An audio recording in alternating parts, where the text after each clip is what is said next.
Então é isso, é o que ocorrer, respira, vamos conversando. Vamos lá. É isso que a gente tá fazendo aqui, não tem muito... Muito segredo, Não né? tem muito segredo, não. Falar de você, seu trabalho. Olá, bem-vindo a mais um Prosa Cinéfila. Hoje a gente vai falar sobre versatilidade, né? Essa capacidade que a gente tem de fazer de tudo um pouco, com várias linguagens, né? Pensar o cinema, fazer cinema, discutir cinema. Estou aqui com Maria Carol. Tudo bom, Carol? Tudo bom, Amanda? É um prazer estar aqui com você. Obrigada pelo convite. Carol é roteirista, diretora, produtora, né? Pesquisadora. Montadora. Um pouco dançarina também, né? Então, tem de tudo um pouco, né? Isso. E aí, você acabou de terminar o seu primeiro longa de ficção, né? O Vânia. Queria que você falasse um pouquinho de onde é que surgiu, porque ele vem de uma peça, né? Da Ana Paula Bozas. Como é que foi primeiro essa ideia de transformar o filme numa peça e como é que foi esse processo? Ali em 2021, quando a gente estava abrindo, né, a pandemia, eu conheci a Ana Paula Bozas. Ela então era diretora artística do Balé do TCA. E ela me convida para dirigir um documentário em comemoração aos 40 anos do balé, né? A Cidade que Habita em Mim. A Cidade que Habita em Mim. Isso. E nesse contato com a Ana Paula, a gente descobriu várias coisas em comum, vários interesses artísticos, né? E ela tinha esse espetáculo Inferno, que tratava sobre uma empregada doméstica, e eu vinha de um documentário, o Diário de Classe, Sim. em que uma das nossas principais personagens também era uma empregada doméstica. A Ana Paula, inclusive, tinha usado esse documentário como pesquisa para a composição de personagem dela para a peça Inferno, né, que é dirigido por Fábio Espírito. E aí, como era pandemia, ela tinha ganhado um edital para filmar essa peça, né, e colocar online. Então ela me manda o link e eu assisto a peça e vejo foi um deslumbre ver a Ana Paula em cena, ainda que um palco filmado. Mas logo vi que ali poderia dar um filme, né? Sim. Era um monólogo, era uma empregada doméstica chamada Vânia, a peça Inferno, mas nesse monólogo ela tem 3 outros patrões da qual ela se dirige, ela fala, sim, né? Sim, ela enfim, se relaciona, né? Então logo eu falei assim, vamos fazer, vambora. Abri um edital, né, aqui na Prefeitura de Salvador, da época, acho que foi Paulo Gustavo. E aí eu, enfim, instiguei aos escritores da peça, né, o Rodrigo de Ruri e o Felipe, a escreverem um roteiro. Eles também nunca tinham escrito... quer dizer, o Rodrigo já tinha colaborado com alguns roteiros, já tinha feito algumas coisas para a Globo, mas, assim, um primeiro roteiro de longa-metragem, eles toparam e em um tempo recorde fizeram esse roteiro, né? Claro que já tinha um texto escrito como Sim. base, muito bom, inclusive, né? Mas existia esse desafio de fazer essa adaptação, né? Do teatro para o cinema. E aí a gente contou, né? A gente acabou ganhando esse edital e aí começou a produzir, voltou para o roteiro ali do início, da primeira versão. A gente trouxe a Francine Barbosa, né? Que é uma consultora de roteiro, né? Bastante, né, ativa. E ela foi fenomenal nos ajudar a transpor, né? Para o cinema, essa história, né? Porque no monólogo é só a Ana Paula ali, Sim. né? Então a gente tinha que materializar esses três patrões e tudo mais, todo que desse universo, né? Todos os outros personagens desse universo. Que não é só isso, né? Porque o teatro é muito... Além de ser um monólogo, o teatro já sempre é hemorrágico, ainda é monólogo para construir um roteiro que tem imagens, né? Que trabalhe essa observação também. O roteiro era muito, muito, muito texto. Ainda ficou muito texto, ainda é um filme de ator, sabe? Assim, de interpretação, de dramaturgia. É um filme ainda assim. Porque Vânia, ela essa empregada doméstica que fala, que coloca suas ideias, que não Sim. tem papas na língua. Então, foi difícil pra gente mesmo, né? Como materializar em imagem isso, né? Sim. E aí o roteiro é uma inspiração da peça. Acabou derivando para outras coisas, né? A gente começa com o filme, né? Falar um pouquinho do que é Vânia, né? A gente trouxe o nome da protagonista para um nome, achou que era um nome mais competitivo, que pode chegar a muitos lugares, né? Na Rússia, né? Existe o Vânia. Do que Inferno. Do que Inferno. O Inferno já ia... Uma gama de pessoas já não iam querer assistir, né? Infelizmente. E aí... como é que começa o Inferno? O disparador do Inferno é Vânia, é uma empregada doméstica que trabalha em 3 apartamentos no mesmo edifício. Ela é diarista, né? Sim. No mesmo edifício. E acontece o assassinato de um dos patrões dela e ela é presa ao chegar a trabalhar como suspeita do crime. Então o filme começa com Vânia sendo presa por esse crime e começa o interrogatório dela. Sim. Durante o interrogatório dela, ela vai relembrando a última semana de trabalho na casa desses 3 patrões e nesse edifício que a gente veio chamar de Maison Paradise, né? Certo. E aí, nisso a gente materializa esses 3 patrões, né? Um Chica Carelli, faz a Dona Ana, né? A patroa. O Antônio Fábio faz o outro patrão e a Márcia Andrade, a outra patroa, né? Certo. E aí tem as colegas de trabalho de Vânia, outras empregadas domésticas, o porteiro do prédio, que é feito por AC Costa, né? Sim. Aí tudo acontece, o disparador para esse crime acontecer é uma festa, que acontece numa sexta-feira, e que acontece uma briga entre esses três que são vizinhos, né? 2 vizinhos de porta. Sim. E um mora embaixo. E existe essa briga entre eles. E existe esse assassinato, e aí o filme, enfim, a ideia é desenrolar para descobrir quem morreu e depois quem matou.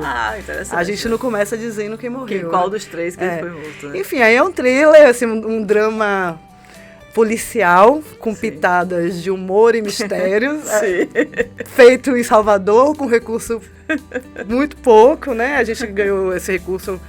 2 milhões de reais, parece muito, mas para ficção é nada, né? Assim, nada não é, porque a gente está fazendo esse filme acontecer. São 18 atores baianos. Foi maravilhoso, assim. Eu sempre fui assim de direção de ficção, né? Fiz alguns filmes. E enquanto assim de direção, o meu olhar para os atores era diferente, era uma coisa mais da técnica de fazer a coisa acontecer, né? E agora, enquanto diretora, eu me apaixonei por essa arte, né? Ver os atores em cena, encarnando os personagens. E ainda mais no cinema, né? Eu acho que no teatro é o palco, é o lugar deles, né? Eles entram ali, eles dominam o texto e lá vai. No cinema, você tá lá chorando, peraí, agora tá bom, mas repete de novo, né? Ana Paula lá naquela comoção, falei, tá bom, tá lindo, mas a gente vai fazer de novo. Aí volta para fazer de novo, né? Mas ela também já passou por Globo, já fez... Ela tem uma experiência grande, né? E também tem isso, né? Como é pegar uma atriz que já tem, que já passou por várias linguagens, que tem uma carreira vasta. Eu tive muita sorte, né? Ana Paula é uma excelente artista e uma atriz admirável. A gente fez teste de elenco com os outros atores. Não foram atores que a gente foi escolhendo, a gente não abriu, estamos abrindo. A gente escolheu alguns atores já no perfil.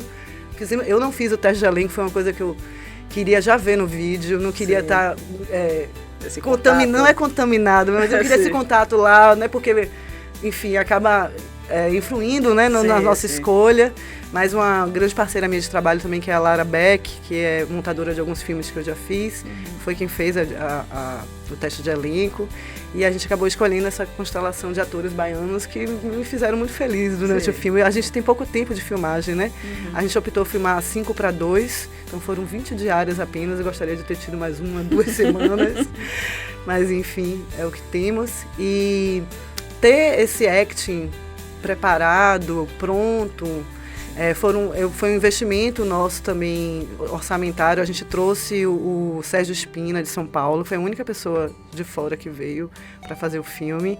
Ele vem da escola da Fátima Toledo. Sim. E foi meu braço direito e esquerdo, uma pessoa maravilhosa que preparou o elenco durante um mês inteiro e ficou durante os nossos 20 dias de filmagem. Então, ele aquecia, ele estava atento, ele tinha um monitor também, estava ali comigo. Certo.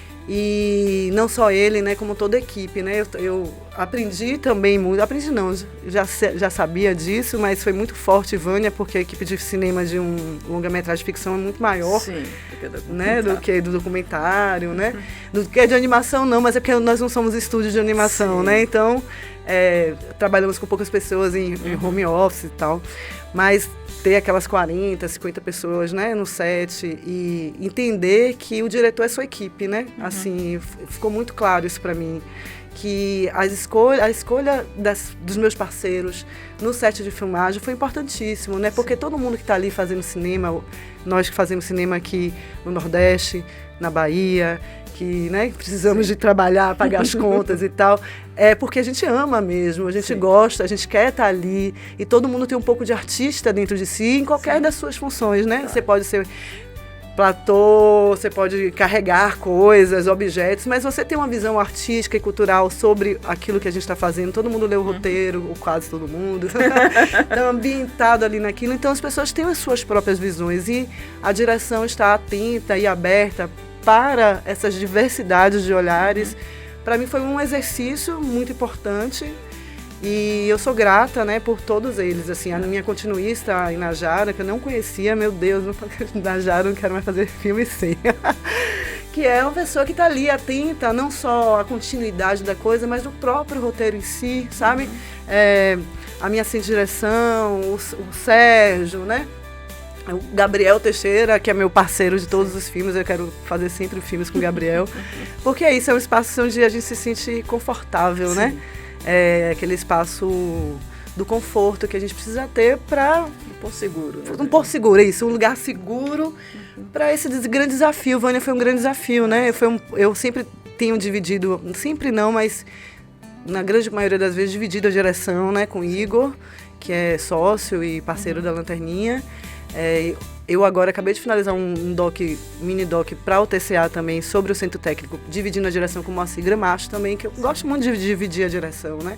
Dividir os prazeres e os desgostos da direção. Mas Vânia era eu sozinha, capitaneando aquilo ali. Então era um grande desafio, né? Fazendo um filme de ficção, lidando com atores, eu não venho dessa escola, né? E ele está em finalização agora, já tem previsão de... Não, a gente está montando, nesse momento está na mão da nossa montadora, Iris de Oliveira, que montou o Diário de Classe.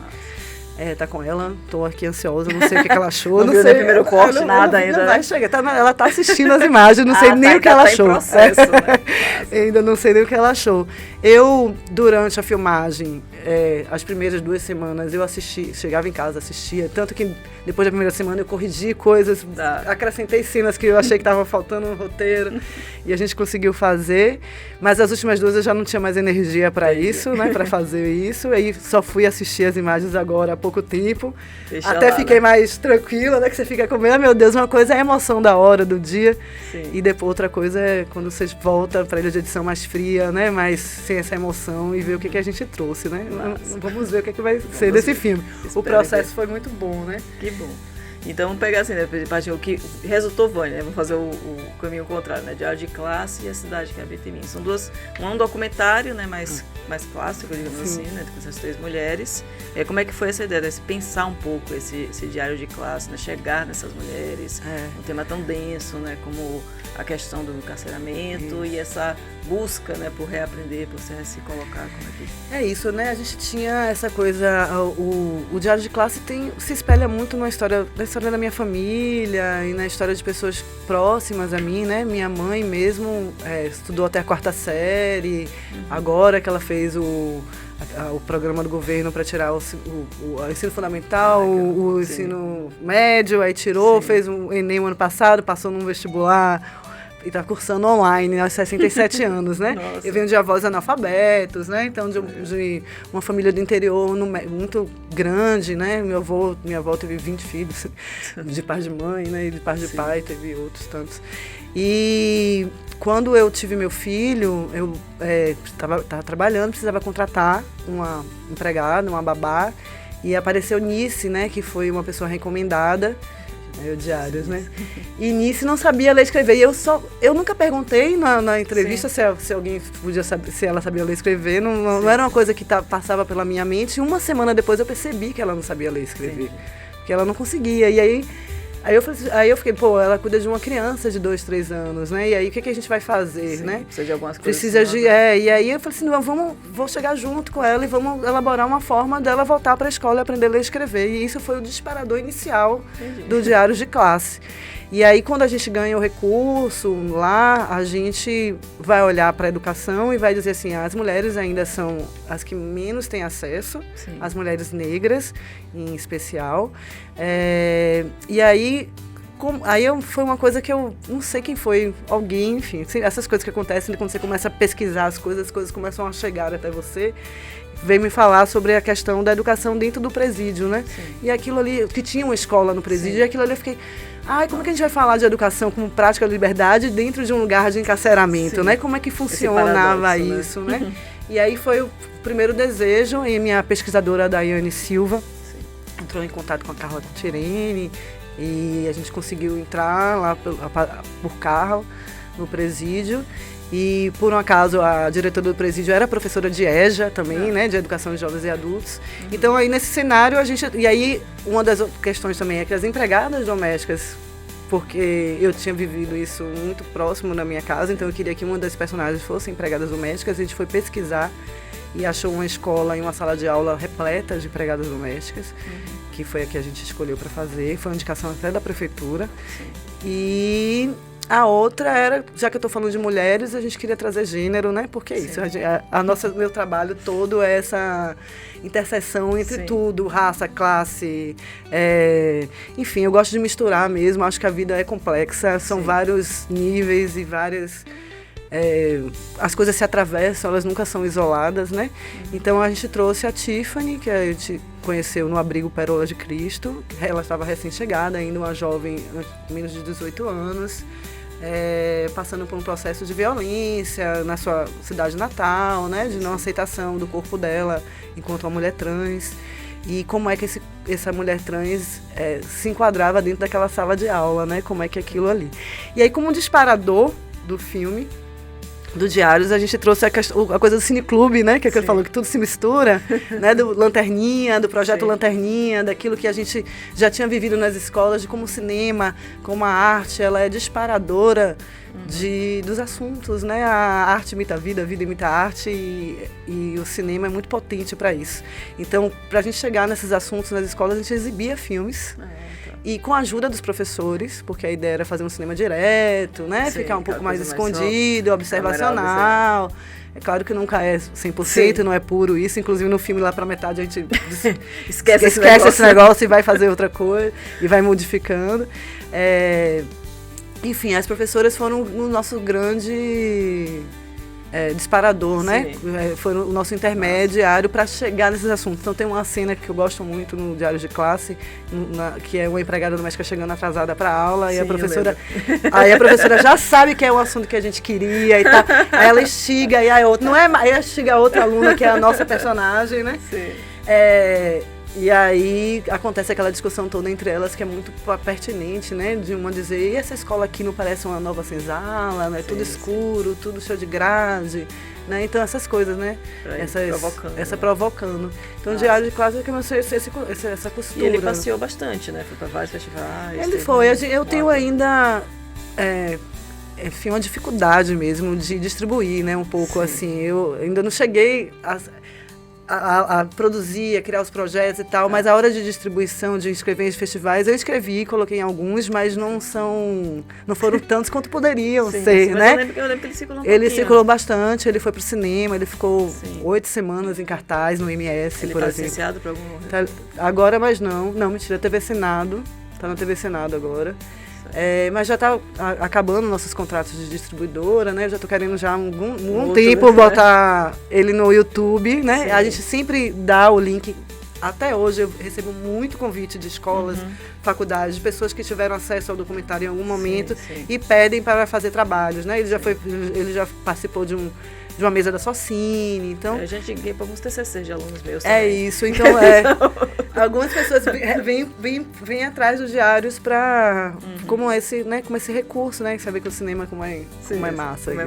E aí o outro pé que você falou que é a Cidade Habita em Mim. Que foi com a Ana Paula, né? A Cidade que Habita em Mim é isso, né? A gente saindo da pandemia, ávidos para filmar, fazer qualquer coisa. E aí tinha esse desafio de uma verba. Se 2 milhões é pouco, o que eu recebi para fazer esse documentário de 60 minutos é nada. Mas era muito desejo de fazer uma equipe de 4 pessoas. Uau! Eu, Érica, que era diretora de produção e assim direção, o Irá, que era produtor, eu, que era diretora, produtora, e Gabriel. E aí, no meio do caminho, a gente não vai aguentar ficar carregando, eu e a Ana Paula carregando equipamentos. Vamos chamar o Pernambuco, né? Sim. e que entrou para auxiliar Gabriel. E sim, aí o Cidade vem desse convite de Ana Paula, que era para comemorar os 40 anos do Balé TCA e a relação desse corpo de bailarinos com a cidade. Só que a gente vinha de uma pandemia, eram 27 bailarinos. Eu já cheguei com um projeto de assim. Vão ter 3 coreógrafos, porque a gente não pode botar os 27 bailarinos no mesmo lugar por causa da pandemia. Quando eu cheguei lá nesse convite, já existia uma equipe primeira já pronta, né? Sim. Que era os 3 coreógrafos, que era a Nildinha Fonseca, a Daniela Guimarães. Nildinha vem do balé folclórico da Bahia, da dança afro. Daniela Guimarães, que vem da escola de dança, numa pesquisa já também com cinema. A Daniela tem toda uma pesquisa, professora de lá, né? Sim. Orientadora, inclusive. E o Fábio Vidal, que vem do teatro. Então você já vê como é a minha vida, né? Você é bem eclética mesmo. É bem eclética mesmo. Aí já ganha. vinha o figurinista e a diretora de arte também. Sim. E a trilha sonora contratados. E aí cai Carol pra escrever um roteiro. 27 bailarinos. E 4 foram entre roteiro e filmagem e exibição. Foram 8 semanas. E é uma coisa meio videodança. É videodança. Eu voltei para o que eu gosto de fazer no documentário, que é observar, ver o que eu podia provocar. Conversava com os coreógrafos para provocarem coisas. Algumas coisas eu consegui, outras não. Foram muito pouco tempo, né, de fazer. E misturando com dança e saindo um pouco do teatro, né? A gente queria sair, os bailarinos queriam sair do teatro. E aí, assim, como é uma companhia... Eu até queria filmar, e filmei poucos, sozinhos, né? Fazendo coisas sozinhos, mas era uma companhia, então eu tinha que filmar a coreografia em si. Acho que foi muito difícil também para os coreógrafos, porque eu falei assim, vocês vão fazer a coreografia, eu vou filmar, mas eu vou montar como eu quiser. Eu não tenho condição de seguir, eu não vou lembrar, eu não sei o que é. Então a montagem vai ficar muito livre, então eles já sabiam desde então que a montagem... Que não ia ser uma certinha, não ia ser, uma coisa meio Pina de Vem Venda, né? Ah, total, foi uma das referências... Pina, tem um filme que o vocalista do Radiohead tem no Netflix também. Enfim, foram vários filmes de dança. Teve aquele Cavalo, que é um filme do Nordeste, do Ceará também, que eu assisti. E aí foi esse desafio mas foi muito bom de filmar. Tem uma coisa que aí falando, né, sobre o meu trabalho um pouco. É diverso, tem a versatilidade, mas Gabriel Teixeira, a gente filmando esse filme, ele falou assim, mas ele virou pra mim e falou uma coisa, seu trabalho tem muito a ver da relação das pessoas com as instituições. Interessante, diário de classe. Diário de classe, coisa da educação. E aí, nesse filme do balé, eu trouxe também quis debater um pouco essa ideia de ter uma companhia de balé pública, que é patrocinada pelo Estado, que eles batem cartão. Então tem uma dança, tem uma coreografia justamente que é de bater o cartão, né? Então como é que isso funciona dentro da arte, dentro desse quadro estatal, né? Era uma das coisas que eu queria perguntar um pouco. Essa ideia de como nós, indivíduos, vivemos sobre o mundo, né? Como é que o mundo cai sobre nossas cabeças, né? E como é que a gente... Vânia é sobre isso, né? Ela é presa. Sim. Ela é instituição, né? Prende. A gente quis fazer uma coisa até meio kafkaniana, né? Ela entra num buraco e como é que ela sai daquilo ali. Independente se Vânia matou ou não matou, a culpa dela, por ser empregada doméstica, a condena, né? Sim. E aí, será que mesmo não sendo culpada, ela conseguirá sair das garras da justiça? Era uma das questões, né? Sim. Então, a gente vai... até a própria Mi, né? Vamos falar da infância. Eu ia puxar agora, né? Mas primeiro vai fechar esse ciclo. Como eu falei, né? Dessa diversidade, né? Que é um filme de ficção, um documentário, a vida dança, né? Cada um com suas construções. E aí vem as aventuras de Ami, que é uma animação, para criança, mas para pensar exatamente esse crescer, né? Esse crescer também é isso, na instituição infância, né? Isso. Como é que a Mi lida com as responsabilidades, né? A Mi é uma criança que está crescendo e cada vez mais que ela crescendo, ela deseja ter mais responsabilidades e os adultos em volta dela também lhe dão mais responsabilidades, só que ela entra nesse conflito entre ser essa coisa de ser lúdica, criança, e querer brincar e fazer o que quiser e ao mesmo tempo precisa se escovar o dente, fazer o dever, olhar o cachorro, essas coisas coisas de adulto, né? Coisas de adulto, né? Lavar um prato, que ela já tem 7 anos, ela já pode fazer isso. Sim. Então a Ami também fala um pouco sobre essa relação, né? E ela surgiu como essa ideia dessa série? A Mi, Eu tenho um filho, hoje tem 18 anos, né? A minha primeira foi em 2014, que eu acho que a gente começou, a gente fez o primeiro roteiro, fez o primeiro piloto. Então, Ian tinha 7 anos de idade. Então, era o lugar. Ele, os amigos. Casa, né? Era como eu e Igor, que é também diretor do filme roteirista, lidávamos com essa infância que estava ali presente, né, enquanto adultos. Então, essa era a matéria, né? O cachorro, nós temos um cachorro, Balu aí. Então, a ideia foi isso, é tratar como nós também, falar para as crianças, para elas, e falar para os adultos que acompanham as crianças. Porque eu assisti muito filme, muitos desenhos, Igor também, hoje até assisto, hoje quem já cresceu, mas a gente assistia, então a gente também queria colocar... junto, né? Isso.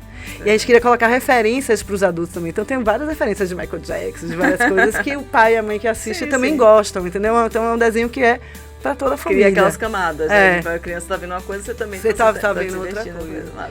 E ela tem 2 temporadas na Prime e no Globoplay. E no Globoplay. A primeira temporada tá na Prime, tá também em outros canais. Ela é licenciada para TV Cultura, Castelo Rá-Tim-Bum, Play Kids. Então tá espalhado. Tem bastante. E a segunda temporada é que só tá agora na Globoplay. E a gente tá tentando a terceira temporada via também Canal Futura. Massa. E FSA, né? Tá. E como é que é a recepção, assim, de Amici? Acho que você tem muitas... É muito difícil a gente saber isso, né? Porque não tem, os canais não retornam, né? Não retornam. E aí a gente não sabe tanto, né? Eu quando eu entro no Rá-Tim-Bum, o primeiro episódio da primeira temporada tá lá disponível online. A gente já tem mais de 30, tem pouco tempo, tem bastante visualizações. A gente tem aí pessoas que eu encontro aleatoriamente. Tipo assim, outro dia eu tava na academia, aí alguma menina que trabalhava na TVE falou assim, ela aqui que é diretora de Ami. Quando eu vi a menina, meu irmão só assiste Ami, né? Sabe essas coisas assim que a gente vai ouvindo. E há 1 ano, 2 anos atrás, uma mãe de Pernambuco, via Tia Má, né, Maíra Azevedo, entrou em contato com a gente porque a menina, a melhor amiga dela era Ami. E ela queria fazer um aniversário na escola com tema de Ami. Olha que coisa. O licenciamento de produtos. Você tava... Aí a gente deu as coisas, e fez. Aí a nossa atriz cantou um parabéns. Aí foi uma coisa maravilhosa, assim. Então a gente não tem muito essa coisa. A recepção que a Globoplay continua querendo licenciar, né? Alguns canais que tem acontecendo, Mas vocês não pensam realmente em licenciar produtos, coisas assim? A gente pensa, mas é porque é isso, né? A gente passou por um processo muito de hiato na nossa produção. Inclusive, a Mi, era pra gente já estar realmente na terceira temporada, porque a segunda temporada a gente sofreu com o impeachment, com o golpe de Dilma, aí veio o Temer, e aí era arranjos regionais, esse dinheiro ficou preso. A gente entrou na justiça, teve toda essa coisa. Só foi sair o dinheiro em 2021, 2022, depois da pandemia. Um projeto que a gente ganhou em 2000, quase 5 anos depois, entendeu? E aí teve esse ato, esse gap aí. E a gente tá tentando. A gente tem uma coprodução com a Movioca, né? A Amadeu e o Márcio, que fazem... É isso, né? A gente que dão esse passo além, de licenciar, de vender, de participar de mercado, né? Eu sou a produtora de planejar, eu planejo, eu executo, faço bem, mas não gosto dessa última etapa aí. Você vende Amadeu, vende formato, né? Aí é muito bom você ter parceiros, né, que contribuam com isso. Massa. E aí essa aqui na animação, a gente foi pra Mica do meio do caminho, mas a animação permeia a lanterninha de alguma forma, né? Vem para você tem o primeiro curta, o entroncamento. Eu acho que tem muito a ver com a chegada de Igor, né, na lanterninha. Porque logo quando o Igor chega na lanterninha, a gente começa a produzir audiovisual. E o primeiro foi entroncamento. Eu já tinha feito um curta lá quando eu tinha 20 anos de idade, eu não sabia nada. Eu sou a diretora, eu tinha feito um roteiro, tinha ganhado um negócio, eu sou a diretora, e na hora tem que dar ação, sou eu que tenho que dar ação. Eu que tenho que dizer, eu sabia o que tinha que fazer. Mas quando o Igor entra, e aí o entroncamento, eu tinha a ideia de filmar entroncamento. Aí ele vinha de miúda e guarda-chuva e falou, não, vamos animar. Aí eu, então bora. E aí a gente fez, né? E a gente animou aqui com os nossos 6 animadores daqui. Então o entroncamento tem até uma animação, né? Que vai... não é o forte dela, a animação. E a Mi também, a gente tem muito pouco recurso, né? Você fazer uma série com 8 episódios, com R$390 mil, puxado. É puxado, entendeu? Então isso a gente tentou manter a qualidade da narrativa e das coisas. Não é agressivo a animação, mas não é aquela que a gente deseja e que a gente está buscando agora com o nosso longa. Que é isso que eu ia falar. Agora vocês estão preparando o longa. Teve trocamento, Ami e Tom Tamborim. Sim, Tom Tamborim. Que é para infância também, é um piloto. É um curta, mas é piloto, com a Luna, que é de Mariana Vaz, que é a minha produtora executiva de Vânia, e Alessandro Vital, que são parceiros. Eles são produtores e roteiristas, e eu e Igor somos os diretores de Tom Tamborim. A gente está fazendo agora 4 episódios também de um edital aqui, desenvolvendo a narrativa, agora com a consultoria do Arnaldo, que é do Irmão de Jorel e tal, e está sendo bem bacana abrir esses horizontes, né? E a gente fez uma consultoria com o criador do Porto Papel, que ele é chileno, radicado na Espanha, então também foi algo já pensando em abrir um pouco a cabeça para o mercado internacional e tal. E aí a gente chega no Virando Latas, que é um roteiro da Bárbara Pessoa, que nos foi apresentada por Iris de Oliveira, né, que é a minha montadora de Vânia, e ela trouxe esse roteiro pra gente, que era uma história muito bacana, infanto-juvenil, entre 2 gatos. É um gato instagramer, que é o Marcel, e um gato de rua, que é o Chicão, e a amizade que os dois constroem enquanto eles vão em busca da mãe que Marcel acha que ainda existe, da mãe dele. Nossa, que louco. E eles são feitos assim, Marcel, o protagonista, é feito por Lázaro Ramos, sim. O Chicão é feito por Luiz Miranda, e foi um contato maravilhoso com esses atores, lindos, trouxeram bastante brilho, né, para os personagens. Eles contracenaram a dublagem juntos? Ou? Em um dia só a gente conseguiu juntar os dois, né? Que é uma outra coisa. Mas eles são excelentes atores, claro. Conseguem. É mais rápido, né? É mais ágil e mais. A gente consegue vislumbrar mais essa. Até para quem vai montar depois, né? Que sou eu que monto depois, meu Deus, milhões de falas. E quando tá junto, você às vezes pode pegar o bloco todo, né? Porque tá funcionando. E aí a gente tá. O Virando Latas, Igor, eu dirijo junto com o Igor, que também é diretor de arte. E quando eu fui fazer Vânia, ele encabeçou o projeto e está um pouco mais à frente, porque já passou pela minha...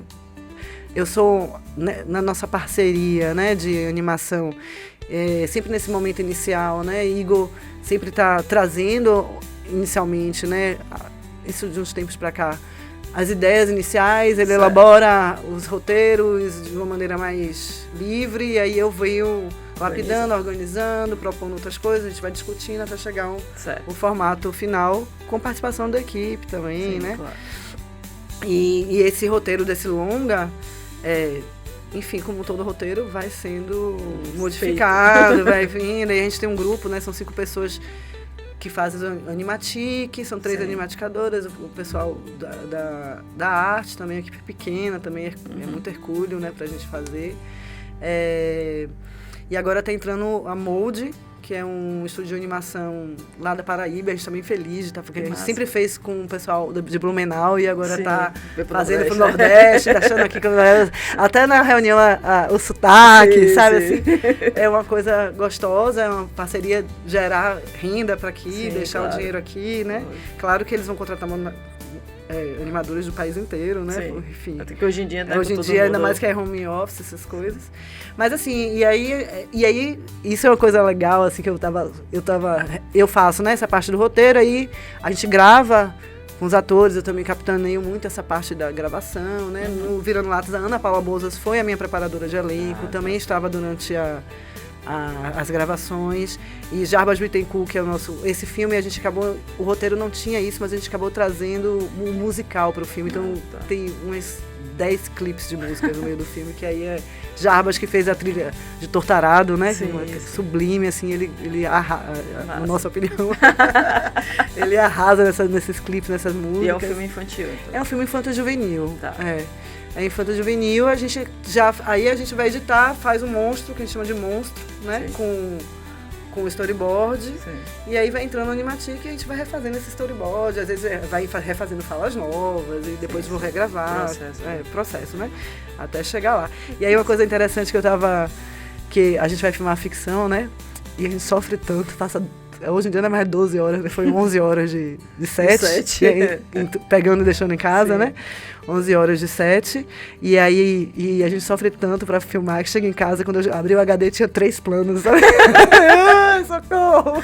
Nessa sequência eu só consegui fazer 3, ou às vezes 2, entendeu? E poucas repetições. E aí eu tava hoje exportando uma cena de virando latas de animação, tinha 26 planos. Meu Deus. Tudo bem que não é fácil pra direção de arte e tal. Mas, poxa, tem 26 planos. Eu falei, queria tanto isso pra... ainda mais que numa primeira ficção que você fica um pouco mais insegura de apostar em planos 1. A gente apostou. Tá. Gabriel, pra mim, é um grande fotógrafo, inclusive que a gente falava assim, a câmera viva, que a gente chamava de câmera viva, né? Ele vem da antropologia e vem do documentário. E aí foi uma coisa que o preparador do elenco falou um pouco pra gente, assim, que ele participou de vários sets de filmagem, de várias coisas, e ele tinha ficado bastante impressionado que enquanto direção eu não era muito fixada naquilo que eu idealizei que devia ser. Né? Que a gente chega no... É porque isso é tudo um exercício de imaginação, né? Sim. Você vai lá, pega o roteiro, decupa, vai ser plano aberto, plano fechado, vai daqui pra ali, parará. Aí vai fazer a direção de arte, vai entrar no set. Só que a gente não tem o set antes. Sim. 3 dias antes pra eu ensaiar com meus atores lá no set, descobrir a mise-en-scène ali. Não, é ali, chegou hoje, embora. Né? E aí, muitas coisas precisam ser adaptadas. E aí, o documentário nos ensinou um pouco isso, né? Ter essa maleabilidade, identificar onde é que a cena está acontecendo. E é ali que está acontecendo a cena. Né? E aí, poder mudar as coisas, né? Mudar a geografia da cena em si, né? E aí, Gabriel, ele é bom nisso, assim, como ele é um diretor atento de fotografia, atento ao que eles estão falando, ao que está acontecendo. Então, ele tem alguns planos, sequências que a gente apostou e que eu acho que vão ficar, não sei. Vamos ver o que é. E assim, quando você é tão eclético, toda versalidade, que você consegue perceber quais são as suas referências principais, assim. Eu assim, vou falar aquelas referências lá atrás. Sim. Engraçado que eu fui fazer o filme de Vânia num prédio ali na Princesa Isabel. Esqueci agora. Um prédio modernista, né? Uma coisa modernista. E uma das moradoras foi mulher de André Setaro, né? Aí ela falando comigo, não sei o quê, mas eu fui mulher de André Setaro. Eu falei, porra, André Setaro foi uma das pessoas que me inspiraram a fazer cinema, né? Eu fazia direito na época. Nossa.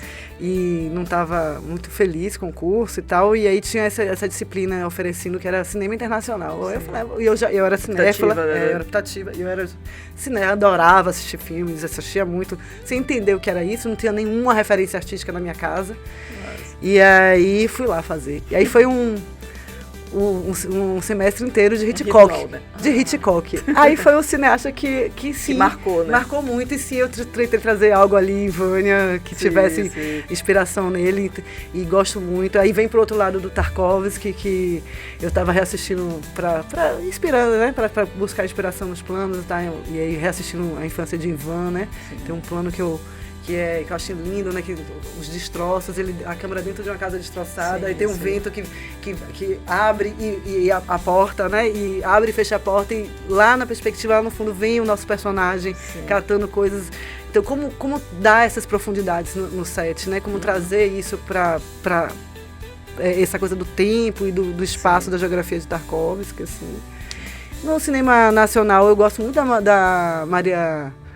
que fez Justiça e Maria Augusta Ramos, assim, eu realmente, o Diários é muito inspirado nela, assim, o Justiça, até essa coisa das câmeras, a câmera mais, eu gosto de movimento, mas eu gosto também das câmeras mais paradas, mesmo os planos mais fixos, gosto de movimento, mas eu gosto de movimentos menos atribulados, assim, né, eu gosto da coisa mais estável mesmo, né, então é um cinema dela que me interessou, e justamente muito visual e simbólico, né, e acho que no Diários, por exemplo, tem uma cena que é muito... Foi uma cena que Igor fez, inclusive eu briguei pra ele sair de onde ele tava. Sai daí, não tá acontecendo nada, a coisa tá aqui. E ele, não, vou ficar aqui. E ele fez uma coisa que é a síntese do filme, né? Que é aquela cena que a câmera tá baixa e aí entra aquelas mulheres, uma fila de mulheres de sandália havaiana. Sim. Tem uma grade, uma porta com uma grade, aí entra uma fila de mulheres de sandália havaiana, e aí vem uma de sapato alto. E ela, de sapato alto, vai e fecha a grade. Então, essas imagens, catar elas por aí, né? Às vezes... Essa paciência. Essa paciência de achar. E aí no Vânia foi uma coisa assim, a gente não teve tempo pro erro também, né? De errar e descobrir outras coisas. Peraí. Não, tem que ir. Acabou. Senão não vai filmar outra cena. Não sei o que. Peraí. Deixa eu ver se tem um reflexo aqui em algum lugar que a gente queira filmar, entendeu? Vazou alguma coisa aí, né?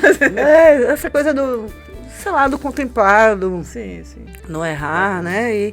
E é isso, assim, eu acho que a gente também foi filmar a Vânia com isso. Com é o primeiro filme, eu me lembro de Milena, que fez a produção de elenco, que trabalha muito com o coletivo do Plano 3, né? Faz todos os filmes deles e tal. Uma grande parceira também, da qual eu confio muito. Ela dizia assim, Carol, é só um filme, né? No fim, é isso, né? A gente vai ter outro. Um peso, né? E é isso, pode ser bom, pode ser ruim, mas vai ser você vai fazer outros. E é isso, né? Então, se dar menos importância um pouco, brincar um pouco mais, relaxar um pouco mais. Eu acho que o set de Vânia trouxe isso pra todos. Vamos ser felizes porque é a nossa vida. Eu vou ficar aqui se matando, nervosa, ansiosa, para algo que eu não vou poder mudar, né? Naquilo que a gente pode. É claro que existem todos os conflitos, mas tudo caminhou no seu respeito. Maravilha. Infelizmente o tempo está acabando, a conversa ótima. Eu queria agradecer mais uma vez a sua presença e convido o pessoal para te conhecer, o seu trabalho, Lanterninha, o que mais, onde te encontra, onde você trabalha. A gente está mais ativo nas redes sociais do Instagram, né? Não sou eu que publico, porque eu pessoalmente só reposto que Elza Abreu, que é que coordena nossas redes, ela manda eu publicar. Ela outro dia falou assim, pô, Carol, eu fiz uma collab com você, com Lázaro Ramos aceitou e você não aceitou. Aí eu, ai meu Deus, aí agora eu aceito tudo que ela manda fazer, eu posto, mas ela que faz. E tem o site do lanterninha.produções.com. Acho que vocês encontram mais ali. Eu acabei de colocar o filme do Balé TCA no YouTube da Lanterninha também, tá lá disponível. É um filme que até, enfim, eu também botei em 5 festivais, passou em 3, ganhou 2 prêmios, foi bom aí, foi interessante. Mas é isso. Massa. Valeu, cara. Obrigada. Obrigada, Amanda. E obrigada a você também. E até a próxima Cinéfila.